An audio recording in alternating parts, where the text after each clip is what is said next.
Hello friends, welcome to laddu சமையல். இன்றைக்கி நம்ம லட்டு சமையலில் சூரியவம்சம் படத்தில் தேவயானி செய்கிற இட்லி உப்புமா தான் எப்படி பண்ணுறதுன்னு நம்ம பார்க்க போகிறோம். இது எல்லாத்துக்கும் தெரிஞ்ச ரெசிபி தான், இருந்தாலும் நான் செஞ்சு காமிக்கிறேன். அதுக்கு நான் முதல்ல ஒரு பேன் வச்சு சூடு பண்ணியிருக்கேன். பேனில் இப்போ 2 டேபிள் ஸ்பூன் அளவுக்கு நான் எண்ணெய் ஊற்றி வச்சுருக்கேன். எண்ணெய் ஹீட் ஆகட்டும். டக்குன்னு செஞ்சிடலாம். ஏன்னா காலையில் சுட்ட இட்லி நைட்டு வந்து நம்ம குழம்பு சட்னியும் ஊற்றி சாப்பிட முடியாது. அதனால் இந்த மாதிரி செஞ்சு கொடுக்கும்போது டக்குன்னு நம்ம சாப்பிட்றலாம். ஆல்ரெடி நான் வெஜிடபிள்ஸ் எல்லாம் சேர்த்து இட்லி உப்புமா போட்டிருக்கேன். இது வெறும் இட்லி உப்புமா, அதனால் இதை எப்படி செய்யணும்னு பார்க்கலாம். எண்ணெய் காஞ்சோன்னா அதில் 1/2 டீஸ்பூன் கடுகு, 1 டீஸ்பூன் கடலைப்பருப்பு, 1 டீஸ்பூன் உளுத்தம்பருப்பு பொரியட்டும்.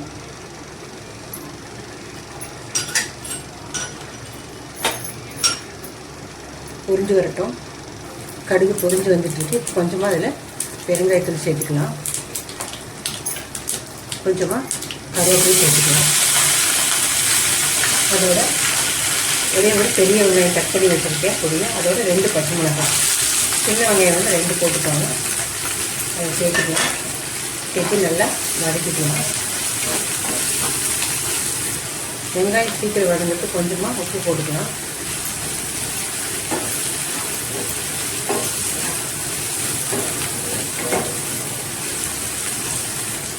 ஒரு 1/4 டீஸ்பூன் மஞ்சள்தூள் போட்டுக்கலாம். நான் 4 இட்லி தான் எடுத்து வச்சுருக்கேன், அதனால 1/2 டீஸ்பூன் மஞ்சள்தூள் போட்டுக்கிறேன்.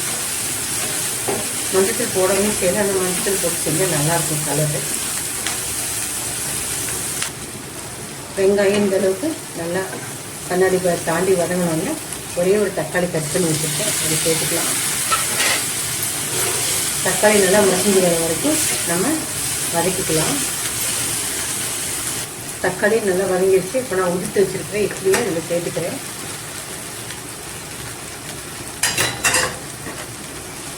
சேர்த்துட்டு நல்லா மிக்ஸ் பண்ணிக்கலாம்.